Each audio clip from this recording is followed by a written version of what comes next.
Hello दोस्तों, स्वागत है आपका मेरे चैनल टेक्निकल अभी में। दोस्तों, आज के इस वीडियो में मैं बात करूंगा टेक्नीशियन भर्ती में जितने भी आईटीआई कैंडिडेट्स हैं, जिन लोगों ने टेक्नीशियन के फार्म अप्लाई कर रखे हैं, चाहे आप किसी भी ट्रेड से हों, आप किसी भी जोन से फार्म भरे हों, तो जो आपका सिलेबस है उस सिलेबस में आपको कैसे अच्छा मार्क्स गेन करना चाहिए, कैसे आप अच्छा मार्क्स ला सकते हैं, क्योंकि आपके पास टाइम कम है। आपको 2 मंथ्स में, क्योंकि जो नए कैंडिडेट जो तैयारी कर रहे हैं उनके लिए तो सही है, उनके लिए कोई दिक्कत नहीं है, वो लोग प्रैक्टिस कर रहे हैं। जो नए कैंडिडेट्स हैं उनको कैसे तैयारी करना चाहिए और किस पोर्शन में आपको कितने मार्क्स लाना चाहिए जिससे आप कट ऑफ तक, जो कट ऑफ हो सकती है या कट ऑफ ऐसी आ सकती है, वहाँ तक पहुँच सकते हैं, यानी कट ऑफ को आप टच कर सकते हैं। दोस्तों, सबसे पहले अगर आप मेरे वीडियो पे फर्स्ट टाइम हैं, मेरे चैनल पे फर्स्ट टाइम आए हैं, चैनल को सब्सक्राइब ज़रूर कर लीजिए, वीडियो को शेयर कर दिया करिए और मुझे लाइक कर लीजिए। चलिए दोस्तों, बात करते हैं। दोस्तों, मैं सबसे पहले एक बात बता दूं इस वीडियो में कि बहुत सारे आपसे जुड़े हुए आपके भाई बोल रहे हैं कि सर 75% या 70% हम कैसे पहुंचेंगे। दोस्तों, 75% नहीं पहुंच सकते, ये कट ऑफ नहीं हो सकता। दोस्तों, कट ऑफ हो सकता है, नहीं हो सकता है, ये तो टाइम बताएगा। लेकिन मैं एक बात ज़रूर बता सकता हूँ कि जब पिछली 2018 की जो वैकेंसी है उसमें 2 सीबीटी होने के बावजूद भी, और जो सेकंड सीबीटी था उसमें एक कंडीशन थी कि टेक्निकल पार्ट था, उस टेक्निकल पार्ट में पास होने के बाद जब कट ऑफ किसी किसी जोन का कट ऑफ इतना जा सकता है, जैसे मैं अपने जोन की बात किया, मैं उस अपने जो पिछला वीडियो मैं दिया आपको उसमें मैंने इस बात का जिक्र भी किया कि जो मेरा जोन है यानी सिकंदराबाद जोन है, उसमें मेरा कट ऑफ जो इलेक्ट्रीशियन में जो मेरा चयन हुआ था वो 66.68 पर हुआ था। मेरा 66.68 था, उसमें वहाँ पर मेरा चयन हो गया था, क्योंकि जो पोस्ट मुझे मिली है इस पोस्ट की कट ऑफ 66 के आसपास आई थी। जो पोस्ट मुझे मिली है इस पोस्ट की कट ऑफ 66 कट ऑफ थी लास्ट, मेरा 66.68 था और मैं टेक्निकल में पास था, इस वजह से मुझे ये पोस्ट मिल गई। तो सोचिए दोस्तों, जिसमें जब CBT 2, 2 तरह के CBT थे, एक में पासिंग था, दूसरे CBT में एक पार्ट आपका टेक्निकल का था, उसमें पास होना अनिवार्य था।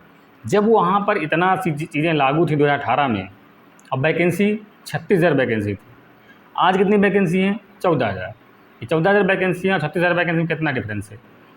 और इसमें एक बात है, आपका एक ही CBT है, इसमें कोई भी टेक्निकल पार्ट नहीं है। तो जो कैंडिडेट्स ये बोल रहे हैं कि इतना कट ऑफ नहीं जाएगा, इतना कट ऑफ नहीं जा सकता है, आप एनालिसिस करिए, आप देखिए, एनालिसिस करिए। आप जिस भी ट्रेड से हों, अपनी ट्रेड की कट ऑफ पिछली वैकेंसी की टेक्नीशियन की उसको देखिए। जो कट ऑफ आप देख रहे हैं उस कट ऑफ में आपके उस जोन में आपकी ट्रेड में कितनी पोस्टें रही हैं, उन सब का एनालिसिस करिए, आपको अपनी कट ऑफ का अंदाज़ा हो जाएगा। मैं ये नहीं कहता कि नहीं 75% कट ऑफ जाएगा या 70% कट ऑफ जाएगा, लेकिन मैं इतना ज़रूर कह सकता हूँ कि जो पिछला कट ऑफ था उससे कहीं ज़्यादा कट ऑफ इस बार का जाने वाला है। जो सारी स्थितियाँ या सारे तरीके अगर देखते हैं हम लोग, हमने देखा CBT केवल CBT है, कोई टेक्निकल पार्ट नहीं है। हाँ, ये ज़रूर है कि केवल ITI वाले, पिछली बार भी केवल ITI वाले कैंडिडेट्स थे, टेक्नीशियन में केवल ITI वाले ही थे, तो वहाँ पर पासिंग कंडीशन होने के बावजूद भी इतना कट ऑफ गया था। जनरल कैटेगरी का 70 के आसपास कट ऑफ चला गया था। कोई ट्रेडें तो दोस्तों ऐसी थी जिनमें जनरल कैटेगरी का 74 75 तक कट ऑफ गया था उस टाइम पे 2018 में। जैसे कुछ कैंडिडेट है जिनका ट्रैक्टर मैकेनिक था, मेरा एक दोस्त था जो मेरा एक रूममेट था मेडिकल टाइम पे, उसका 68.66 कुछ ऐसे था, उसका 68 कट ऑफ था। लेकिन जो उसकी पोस्ट की कट ऑफ है, ट्रैक्टर मैकेनिक की जो पोस्ट कट ऑफ है, उसकी कट ऑफ कितनी गई थी? 74 तक गई थी। उसका सिलेक्शन नहीं हुआ था, उसको बाहर कर दिया। उसका कट ऑफ मेरा ज़्यादा था, लेकिन उसको वो पोस्ट नहीं मिली, वो आज इस समय रेलवे में नहीं है, वो स्टेट गवर्नमेंट यूपी पुलिस में है। तो दोस्तों ये मत बोलिए कि कट ऑफ ऐसा नहीं जा सकता। इसीलिए मैं बार बार मैं सभी वीडियो में, जितने मेरे वीडियो आते हैं, जितने वीडियो बनाता हूँ, सब में आपको ये बात बताता रहता हूँ दोस्तों कि आप 2018 की वैकेंसी या 2018 कट ऑफ देख करके जोन का चयन मत करिए, या 2018 की वैकेंसी का कट ऑफ देख कर पढ़ाई बिल्कुल मत करिए। आप इस समय कितना ज़्यादा कर सकते हैं, कितना ज़्यादा कट ऑफ आ सकता है, कितना ज़्यादा आप कट ऑफ ला सकते हैं, वो कोशिश करिए, वही आपके लिए बेहतर चांस हो सकता है। दोस्तों मैं जैसे कुछ एक आध दोस्त हैं मेरे, एक आध सब्सक्राइबर हैं जो पूछते हैं प्रैक्टिस सेट का मतलब क्या है, प्रैक्टिस सेट कैसे प्रैक्टिस, अलग अलग सब्जेक्ट वाइज करना कि आपको एक कंबाइंड प्रैक्टिस सेट करना।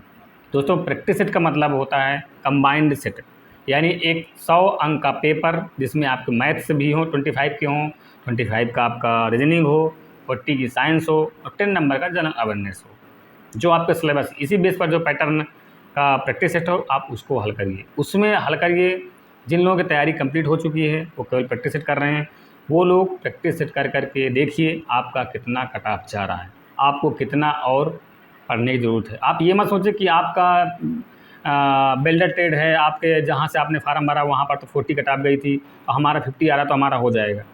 आप कोशिश ये करिए कि हम कितना ज़्यादा हमारा कट ऑफ ला सकते हैं, या कितना ज़्यादा हम मार्क्स ला सकते हैं। दूसरी बात, कुछ कैंडिडेट ऐसे हैं जिनको है कि ये तो रॉ मार्क्स होंगे, तो नॉर्मलाइज मार्क्स क्या होंगे। कुछ तो ऐसा बोल रहे हैं कि जो 2018 में जो कट ऑफ है वो नॉर्मलाइज मार्क्स है। हाँ, ये ज़रूर है कि नॉर्मलाइज मार्क्स है। दोस्तों इस बार भी नॉर्मलाइजेशन होना है। हाँ, उसका प्रोसेस अलग हो सकता है, लेकिन नॉर्मलाइजेशन तो होगा ही होगा, क्योंकि आपके जो एग्ज़ाम है वो एक दिन तो होने वाला है नहीं, कम से कम 3 दिन एग्ज़ाम होगा आपका, 3 दिन एग्ज़ाम होगा, 2-3 शिफ्टों में होगा, वो सारी शिफ्टों को लेकर नॉर्मलाइजेशन तो होता ही होता है। तो जितना अधिक आपका रॉ मार्क्स रहेगा उतना ज़्यादा आपको बेनिफिट मिलेगा। हाँ, कुछ कैंडिडेट्स का क्वेरी है कि हमारा जो पेपर है अगर टफ़ आ गया तो अब तो हम नहीं जा पाएंगे।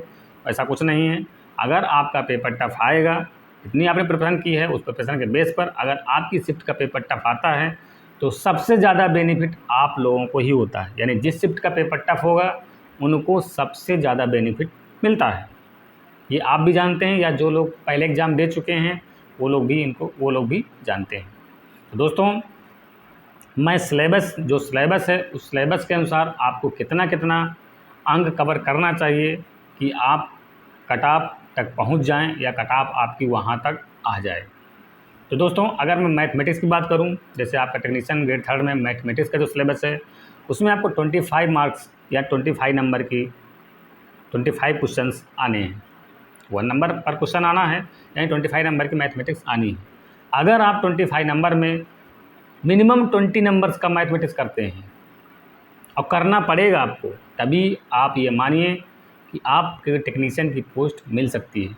क्योंकि वैकेंसी कम है, एक ही CBT है, उसमें बहुत ज़्यादा फाइट होने वाली है, ये बात आप याद रखिए। ये भूल जाइए कि नहीं हम 50 नंबर ले आए तो हमारा सिलेक्शन हो जाएगा।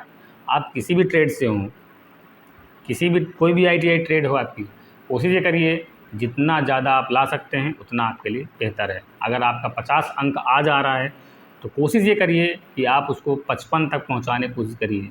क्योंकि दोस्तों आप भी जानते हैं जो प्रैक्टिस सेट आप यहाँ हल करते हैं और जो सेट आपको एग्ज़ाम टाइम पे मिलता है, उस सेट में इस सेट में बहुत डिफरेंस रहता है।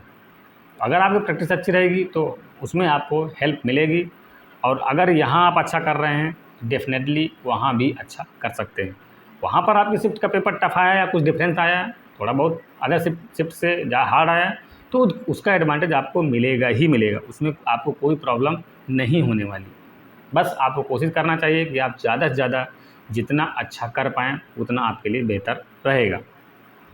आप ये मत सोचिए कि 2018 में हमारे जोन की कट ऑफ 40 गई थी, हम 45-50 पढ़ लेते हैं तो हमारे लिए बस है। नहीं, आपको पढ़ना कितना है, जितना ज़्यादा आप कर सकते हैं, क्योंकि आपको एग्ज़ाम डेट के बारे में भी मालूम हो गया होगा। जितना ज़्यादा आप पढ़ सकते हैं उतना ज़्यादा पढ़िए, जितना ज़्यादा आप कर सकते हैं उतना ज़्यादा करेंगे, वही आपके लिए बेहतर रहेगा। दोस्तों जैसे मैंने मैथमेटिक्स की बात की, मैथमेटिक्स में आपको मिनिमम 20 मार्क्स यानी 20 नंबर या 20 क्वेश्चन आपको सही करना ही पड़ेगा, तभी आप अच्छा परफॉर्म कर सकते हैं। इसी तरह आप रीजनिंग की अगर बात करें तो रीजनिंग में भी आपको 20 नंबर्स, क्योंकि रीजनिंग भी आपको 25 नंबर्स की है, तो 20 नंबर्स यहाँ भी आपको सही करना ही पड़ेगा। अगर किसी पोर्शन में एक आध नंबर आगे पीछे हो जाता है तो चलता है, क्योंकि एक आध नंबर किसी पोर्शन में कम, एक आध नंबर किसी पोर्शन में ज़्यादा हो जाता है, उसका कोई इतना बड़ा इफेक्ट नहीं पड़ता। क्योंकि मान लो आप मैथमेटिक्स में 21 क्वेश्चन कर दिए, 21 क्वेश्चन सही हो गए, रीजनिंग में 19 भी सही हो जाएंगे तो भी दोनों बराबर हो जाएगा। पर मैं एक एवरेज की बात बता रहा हूँ, एवरेज जो आपकी आना चाहिए, जो आप एवरेज लेके चलना चाहिए। आपको मैथमेटिक्स में 20 क्वेश्चन हल करना ही चाहिए, या 20 नंबर क्वेश्चन आपको लाना ही पड़ेगा, लाना चाहिए, तभी आपके लिए कुछ बेहतर हो सकता है। रीजनिंग में भी आपको 20 नंबर्स या 20 क्वेश्चन सही करना पड़ेगा। साइंस की अगर बात करें तो साइंस में अगर आप 30 नंबर्स भी सही करते हैं, अगर आप 30 नंबर सही कर लेते हैं साइंस में, तो ये मान के चलिए कि आपका जो पेपर आ रहा है या जो आप पेपर कर रहे हैं उसमें आपकी परफॉर्मेंस काफ़ी अच्छी है। अगर आप इस तरह से, जैसे मैथ में 20 हल करते हैं, साइंस में रीजनिंग में 20 हल करते हैं, साइंस में 30 हल करते हैं, तो अगर इन 3 पोर्शन को अगर मिला देते हैं तो आपके 70 नंबर हो जाते हैं। यानी आप कट ऑफ में कहीं ना कहीं टच हो सकते हैं। अभी जनरल अवेयर्स हमने छोड़ दिया, जनरल अवेयर्स में अगर आप 2 से 4 नंबर या 5 नंबर ले आते हैं तो ये मान चलिए कि आप 70-75 के बीच में पहुंच जाते हैं। तो आप इस तरीके से ईजी से 70-75 के बीच में पहुंच सकते हैं। बस इस चीज़ को आपको देखना है कि आप इसको कैसे बूस्ट कर सकते हैं, इसको कैसे ज़्यादा और ज़्यादा मार्क्स में कन्वर्ट कर सकते हैं, क्योंकि यहाँ पर जो आप प्रैक्टिस करते हैं इसमें और उसमें बहुत डिफरेंस रहता है। इस चीज़ को ध्यान रखिए। आप ये चीज़ को बिल्कुल दिमाग से निकाल दीजिए कि आप यहाँ पर 80 क्वेश्चन ले 80 मार्क्स ले आते हैं तो वहाँ भी 80 लाएंगे, सवाल नहीं है। यहाँ पर अगर आप 80 लाते हैं तो आप ये मान चलिए कि आप परीक्षा हाल में 70 या 75 के आसपास तक जा सकते हैं, ये चांसेज है। लेकिन यहाँ 80 है तो वहाँ भी 80 आएगा, इसका किसी कोई गारंटी नहीं हो सकती, क्योंकि वहाँ पर आपको प्रेशर ज़्यादा होता है, आपका माइंड किस तरीके से काम करता है वो डिपेंड करता है, आप कितना सफ़र कर गए हैं वो डिपेंड करता है। ये सब चीज़ें बहुत ज़्यादा डिपेंड करती हैं, क्योंकि यहाँ जब आप प्रैक्टिस करते हैं तो आप अपने रूम पे होते हैं या अपने क्लब हाउस में होते हैं या अपने ग्रुप में होते हैं, ज़्यादा आपका प्रेशर नहीं होता। लेकिन जब आप एग्ज़ाम हॉल में होते हैं, आपको डिसाइड करना होता है कि आपकी लाइफ डिसाइड हो रही है, आपको जॉब मिलेगा नहीं मिलेगा, इस चीज़ का सारा चीज़ें दिमाग में चलती रहती हैं, तो इसलिए आपको वहाँ पर थोड़ा प्रेशर ज़्यादा फील होता है। दोस्तों, अगर आप इस तरीके से अपना सिलेबस देखेंगे, जो सिलेबस आपका टेक्नीशियन का दिया हुआ है, आप इस तरह से अगर मिनिमम मार्क्स इतना लेके आ सकते हैं या इतना ला रहे हैं, तो आप काफ़ी बेहतर पोजीशन पर हो सकते हैं। क्योंकि 75 के आसपास अगर आप इस समय मार्क्स गेन कर रहे हैं तो मैं आशा करता हूं कि आप जो एग्ज़ाम आने तक आपका जो मार्क्स है 75 प्लस तक ज़रूर चला जाएगा, ये मैं आशा करता हूं। और ये होता भी है कि आप उस टाइम तक, क्योंकि जब आप एग्ज़ाम डेट डिसाइड हो जाती है तो आपका माइंड ज़्यादा अच्छे से काम करता है, आप ज़्यादा अच्छे से उस चीज़ को गेन कर पाते हैं। दोस्तों, मैं ये नहीं बता रहा कि आपके ट्रेड की कट ऑफ इतनी जाएगी या कट ऑफ इतनी जाएगी, आप इस तरह से करिए। मैं ये बता रहा हूँ कि जो भी कट ऑफ आने वाली है या जो भी कट ऑफ आपकी आएगी, उस कट ऑफ में आप अपना प्लेस किस तरीके से डाल सकते हैं, या आपकी कट ऑफ वहाँ पर कैसे फाइट हो सकती है, चांसेस कितना बन सकता है अगर आप इस तरीके से गेन करते हैं या इस तरह से पढ़ते हैं। तो अगर आप इतना टारगेट लेके चलते हैं तो चांसेस हैं, पॉसिबिलिटी हैं कि आपका कहीं ना कहीं प्लेस पड़ सकता है।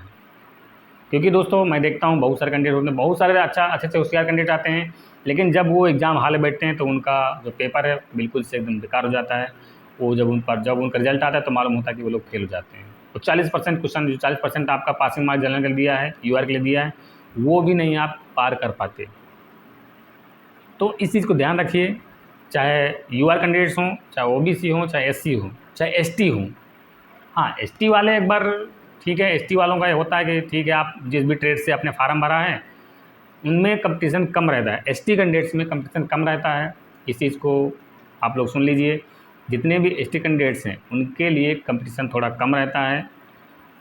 इसलिए अगर उनका कट ऑफ, जैसे आज की डेट में मैं देखूं, अगर वो 60 के आसपास जा रहे हैं, 60 प्लस जा रहे हैं, तो उनके लिए बेहतर चांस हो सकता है। लेकिन जो OBC और UR कैंडिडेट्स हैं उनको 75 के आसपास या 75 प्लस जाना ही पड़ेगा, तभी आपके लिए बेहतर चांस या बेहतर रास्ता हो सकता है। क्योंकि मैं पिछले वीडियो में बताया आपको, जो 2018 की वैकेंसी है और जो अभी वैकेंसी हो रही है इसमें बहुत बड़ा डिफरेंस है। एक तो वैकेंसी का डिफरेंस है, सेकंड बात इसमें CBT का डिफरेंस है, क्योंकि 2 CBT उसमें था, इसमें 1 CBT है।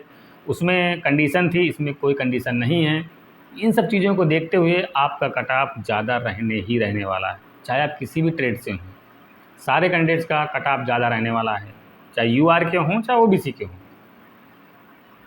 सिर्फ और सिर्फ ST कैंडिडेट जो हैं, जो ST कैंडिडेट्स हैं, जो ST कम्युनिटी से बिलोंग करते हैं, उनके लिए थोड़ा कम हो सकता है, क्योंकि उनकी कट ऑफ वैसे भी कम जाती है, वहाँ कंपटीशन कम रहता है, इसलिए वहाँ पर उनके सक्सेस होने के चांस ज़्यादा रहते हैं। दोस्तों, सबसे ज़्यादा कंपटीशन अनरिजर्व और OBC कैंडिडेट में रहता है, इसलिए OBC और अनरिजर्व वाले इस चीज़ को विशेष ध्यान रखें कि आपको जो सिलेबस दिया है उसमें किस तरीके से पढ़ना है, कितना आपको मार्क्स गेन करना चाहिए। आप इस चीज़ को दिमाग से, मैं बहुत बार बता रहा हूँ, बहुत सारे कैंडिडेट के माइंड में आता है सर इतना कट ऑफ कैसे जाएगा। मैं कट ऑफ जाने की बात नहीं कर रहा, मैं आपको सेफ़ रखने की बात कर रहा। अगर आप इतना जाएंगे तो आप 100% सेफ़ रह सकते हैं, क्योंकि कट ऑफ इसी के आसपास आ सकती है। जितनी भी आपको पोस्ट भरना, कहीं ना कहीं कोई ना कोई पोस्ट में आपको उस कट ऑफ से आप फाइट कर सकते हैं।